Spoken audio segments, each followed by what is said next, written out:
Bueno, muchas gracias, Sague. No, hombre, Gracias por mucho estar gusto aquí con nosotros. Un placer es mío, Fernando. Fernandinho. ¿Quién es Sague? Buena pregunta. Así de bote pronto te contestaría mi padre, porque para mí el original, el verdadero, ¿no? O sea, me cuesta ese trabajo imaginarme a lo que es Sague, ¿no? Yo me identifico como Luis, el ser humano, la persona. Pero sé que Sague jugó un papel importante en ese entorno de un deporte tan practicado, tan importante como es, ¿no? el fútbol. Y tuve que dar continuidad a una carrera de un padre que también lo hizo de una manera extraordinaria, ¿no? Entonces, yo creo que Sague va a ser un personaje en ese entorno, ¿no? Del ambiente del fútbol, en donde creo que el legado, y te pondría de los Sagues, porque te vuelvo a repetir acá, yo heredé algo, ¿no? Y traté de dar continuidad, pues vamos a dejar una huella importante, creo yo, para todos aquellos amantes del fútbol, ¿no? Que es, yo creo, lo más significativo, lo más importante.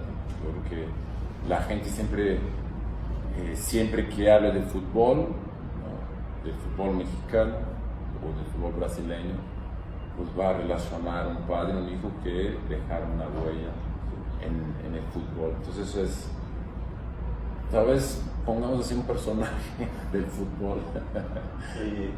El América, ¿qué significa el América para Sague?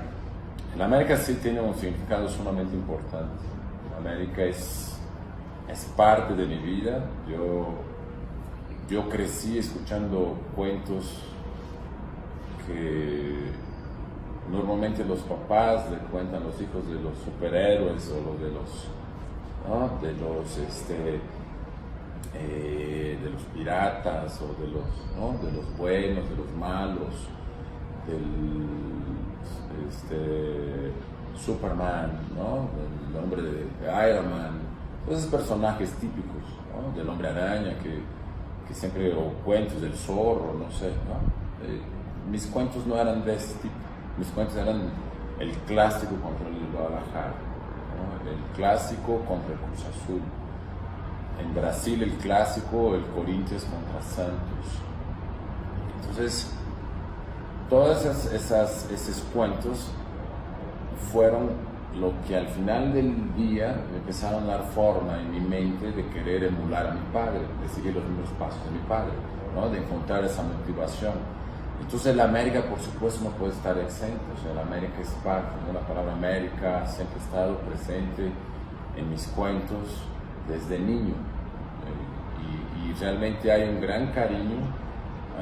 Es como digo, yo no soy americanista de ocasión, no soy un americanista de dientes para afuera, no trato de pregonar ese americanismo por quedar bien con los aficionados. Sí soy americanista, de hecho estoy enojado todavía hoy con lo de ayer, ya no tanto como antes, porque es diferente cuando jugabas, pero sí tratas de asimilar, pero sí me da coraje, no me duele. Sí, claro, la pasión se queda. La pasión se queda, exactamente. O sea, al final de cuentas, esos tintes, ¿no? Esos residuos, ¿no? De los tantos años que jugué, obviamente siguen existiendo en mí y sí me da coraje y sigo siendo un blanco, ¿no? Desde que llegué al aeropuerto hasta acá, llegando, he recibido muchas burlas, ¿no? Por defender esa causa. Sí, claro. Pero no me da vergüenza ni me molesta, lo tomo con filosofía, ¿no? Tampoco se trata de apasionarnos, hay que ser aficionados, no hay que apasionarnos, pero es algo que todos los días va a ser parte inherente de mi ser, así que me he acostumbrado a vivir con la palabra. Así. ¿En algún momento te ves en la dirección técnica de la América o en la directiva de la América? No, ya probé alguna vez, estuve y entendí que no era el medio el medio ambiente o el entorno que yo estoy identificado o que mis valores y principios me pueden hacer identificarme o apasionarme en hacer algo. Entonces, como directivo, de director técnico ni hablar porque no he hecho ni el curso, no me atrae, no me seduce, no me llama la atención. Así que está totalmente por ese lado descartado esa posibilidad. Sí, claro. Y regresando un poco al 1994, contra Bulgaria, dando los penales, ¿qué pasa en los vestidores? ¿Qué se dice? Fue un sentimiento de mucha desilusión, un trago amargo, muy duro en su momento de asimilar, porque estábamos convencidos que esa generación podía haber hecho una gran historia, ¿no? Que podía haber hecho algo importante para el fútbol mexicano, que ya veníamos trayendo algo significativo, ¿no? Estábamos platicando hace rato en una comida con las personas. México vivía un periodo de tinieblas muy fuerte con el tema de los cachirules. Nos habían eliminado del Mundial de 90, ¿no? Muchos de nosotros fuimos perjudicados, no fuimos esa generación que pudimos haber dado ese primer paso en 1990, en el Mundial de Italia. Dejamos de ir, inclusive también algo que habíamos logrado de manera justa y muy digna, la calificación a los Juegos Olímpicos de Seúl, ¿no? Entonces esa generación también, ¿no? Deportivamente hablando, lo ganamos de manera impecable, tampoco podemos ir. Entonces sí fueron años que sí nos afectaron muchísimo a nosotros, sobre todo en términos de esa proyección, ese conocimiento. Íbamos de giras a Europa. Yo creo que creíamos que era un equipo de hockey, ¿no? O sea, todo menos fútbol. No se imaginaban, no sabían. El único referente era Hugo Sánchez. Y vinimos nosotros tratando de levantar, ¿no? Y llevar en alto ese nombre del fútbol mexicano, ¿no? Una generación que tenía mucha hambre de triunfo, mucha hambre de destacarse, ¿no? Y de ser reconocido.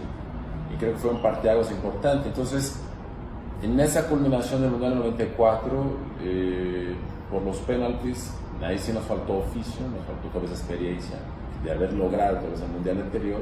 Estaremos hablando de otras condiciones, aunque siempre es caer en el terreno de la especulación y no tiene más mucho sentido y lógica en el fútbol o en cualquier deporte, pero sobre todo la experiencia sí es fundamental y esa generación no tenía esa experiencia. Entonces sí fueron caras largas, mucha tristeza, los tuvimos ahí y no pudimos ser eficientes en, digamos, rematarlos, ¿no? y definir la eliminatoria a nuestro favor, que hubiéramos en aquel entonces estando haciendo una historia muy importante para el fútbol mexicano. ¿Tú crees que se equivoca Mejía Barón al no meter a Hugo? Es difícil, ¿no? Si hubiera sido el compañero tuyo. Sí, es correcto. Hay una expulsión, ¿no? De nuestro querido Luisito ahí que hace con que tal vez cambie el entorno. Se tienen que tomar precauciones. Hacía muchísimo calor ese día. Sí, en Pasadena. No, fue en Nueva Jersey. Dicen, y está catalogado por la FIFA, ha sido el partido con la mayor temperatura, ¿no? En cuanto a calor en todas las historias de los mundiales, ¿no? Muchísimo calor, realmente era abrumador, sofocante, y no sé si Hugo, y lo digo con mucho cariño porque Hugo siempre lo ha admirado y es un ídolo para todos nosotros, es nuestro principal referente y para mí seguirá siendo, es y será el máximo representante del fútbol mexicano, uno de los más grandes sin duda, por su logro, por todo lo que hizo en el equipo donde jugó, donde triunfó, ¿no? Porque tiene su entorno, la posición de delantero, porque no es el mismo ser medio o defensor en un equipo que ser un delantero, porque las cobranzas, las exigencias de un delantero son cada partido, cada encuentro, ¿no? Entonces sí tiene que estar siempre al 100%. Entonces no sé si hubiera entrado al 100%, ¿no? De hecho Miguel lo quiso poner en otra posición, un poco más retrasado, porque hacer el esfuerzo que yo estaba haciendo, de hecho, de estar corrigiendo a los defensores, había que estar muy bien físicamente y muy bien preparado, muy bien concentrado, porque era el primer esfuerzo, el primer combate que exigía Miguel hacia nosotros los delanteros, ¿no? Para dar una tranquilidad en la media cancha y hacia la defensa. Entonces, no sé si hubiera funcionado, no sé si hubiera podido entrar como delantero. Si no hubiera pasado la expulsión de Luis García, tal vez sí estaríamos hablando de que como compañero mío entonces era diferente, porque estaba poniendo delantero por delantero. O sea, entonces influye lo de, al final de cuentas, la expulsión de Luis. Por supuesto, yo creo que sí, ahí hace con que Miguel piense bien, ¿no? Y tome sus precauciones para después sacar a alguien de la media cancha y reforzar la media cancha, que también había tenido un desgaste físico muy grande en ese partido. Ustedes están esperanzados en pasar ese partido. ¿Qué le dicen a Luis García al final del partido? No, nada. Luis García fue una fatalidad.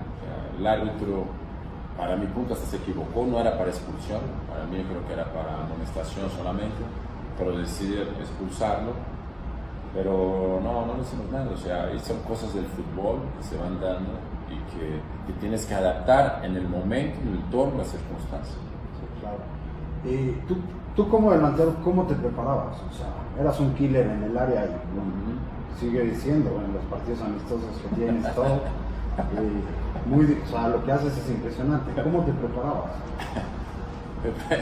Me preparaba, pues soy una persona que siempre trato de ser muy disciplinado en mi vida, ¿no? Creo que la disciplina es fundamental, creo que eso lo heredé de mi padre. Y obviamente siempre con las convicciones y la seguridad de saber que por algo pasan las cosas, y si estás en ese momento es porque has ganado ese derecho, ¿no? Has ganado esa oportunidad y hay que saber aprovecharlas en la medida que se vayan a presentar, ¿no? Entonces soy una persona muy, soy devoto, soy muy católico, entonces encontraba en mis oraciones también mucha fuerza, ¿no? Mucha convicción, ¿no? Pedía mucha fuerza, no pedía en mis oraciones que anotara goles, ¿no? Simplemente pedía que me fuera bien, que no me lastimara, porque siempre estás expuesto a una lesión y las lesiones a veces pueden ser, ¿no? Fatales y hasta te pueden romper tu carrera o hasta llegar a la fatalidad, como lo hizo con muchos futbolistas, ¿no? Entonces, que me fuera bien, y a partir de ahí, en mi confianza, en mi seguridad, ¿no? en esa concentración que debes tener, yo ponía un triángulo, siempre he puesto en mi vida un triángulo, que yo digo que son las 3 Ds, que se llaman deseo, determinación y desarrollo, ¿no? El deseo, ¿por qué? Porque tienes que soñar, tienes que querer algo en la vida, ¿no? El que no sueña no trasciende, no avanza, no evoluciona. El desarrollo es que tienes que estar constantemente tratando de superarte. Entonces, como también bien dice el dicho, lo más difícil no es llegar, sino mantenerte. Y es algo que tienes que entonces estar desarrollando tus aptitudes constantemente basados en tus actitudes. ¿Sí? Si tus actitudes no van de acuerdo a tus aptitudes, entonces hay un choque y no va a pasar nada, ¿no? Y la determinación que debes de tener para convencerte de que sí puedes lograr las cosas, ¿no? Porque si eres frágil de memoria, si no eres tan determinado, si no eres tan convencido de las cosas, seguramente no vas a poder trascender, y más a los niveles que yo quería en mi vida, ¿no? De ser un futbolista reconocido, querido, admirado, no solamente por el equipo donde jugar, en este caso América, como también llegar a la selección, jugar un mundial, era mi sueño de niño, ¿no? Entonces todos esos conceptos los tienes que aplicar en tu vida de un día en día. Y de los goles que más recuerdas, hay uno contra Perú, que fue un golazo. ¿Cuál fue el que más te ha gustado? ¿O cuál más te gustó? La verdad, todos me gustaron, todos tienen su grado de dificultad, hasta los más sencillos. El gol para el delantero es como el alimento, ¿no? Que todos tenemos que tener día con día. Si no te alimentas, te sientes desganado, te sientes desmotivado, te sientes como que frustrado, ¿no? Y para mí era una frustración cuando no podía anotar un gol. De hecho, inclusive no siendo un centro delantero, un goleador, porque yo no era el clásico 9, yo jugaba para el equipo, ¿no? Tenía que jugar en función del equipo. Y la verdad, yo siempre buscaba anotar mi gol, de una forma o de otra. Y gracias a Dios creo que, no siendo un clásico centro delantero 9, jugué al lado de grandes centros delanteros como Hugo Sánchez, Luis García, Carlos Hermosillo, Daniel Guzmán, François Mambilly en el América, Toninho, Ricardo Peláez. Jugué como ese que yo tenía que hacerlos jugar, ¿no? Porque era mi función como extremo, ¿no? Era lo que me correspondía. Pero aparte tenía otras obligaciones de defender, de jugar en equipo, de manera colectiva. Entonces, por supuesto que el gol es el alimento. Entonces, todos los goles que pude anotar en mi carrera siempre me produjeron, ¿no? me produjeron una gran alegría, una gran satisfacción. Por supuesto, el de Perú me recuerda, ¿no? Perfectamente la alegría y la felicidad que generó en México. Era el momento, la primera participación de México en Copa América, ¿no? Eran momentos importantes. Y como también existen tus equivocaciones, tus fallas, pero es parte de la vida del delantero. Entonces todos los goles han tenido un gusto especial, ¿no? Los goles a nivel de clubes, en las finales de los torneos que pude salir campeón con el América, los títulos que te dan, y los famosos clásicos contra Guadalajara, contra Pumas, contra Cruz Azul, que son esos partidos que quedan marcados, ¿no? Que quedan impregnados en la memoria del aficionado. Entonces, todos esos goles, la verdad, todos los recuerdos con mucho cariño. ¿A qué equipo disfrutabas más meterle un gol? Por supuesto, esos tres que te dije, Guadalajara. Pero más. Sí, Guadalajara, yo creo que es el clásico nacional, es el partido más importante para el América y trasciende fronteras, ¿no? Me acuerdo que iba a Estados Unidos y me decían, gracias a ti gané un refrigerador, gracias a ti gané una pantalla, gracias al gol que anotaste gané no sé qué tanto, y gané una apuesta, gané una lana, ¿qué te invito? ¿Qué quieres? ¿No? Iba, ¿no? a playas, ¿no? Y te invitaban, ¿no? Bueno, hasta hoteles me llegaron a invitar, ¿no? Gerentes de hoteles, por ese fanatismo, ¿no? de haber anotado esos goles en los famosos clásicos, ¿no? Pero digo, Guadalajara, pero sí del Cruz Azul también disfruté mucho.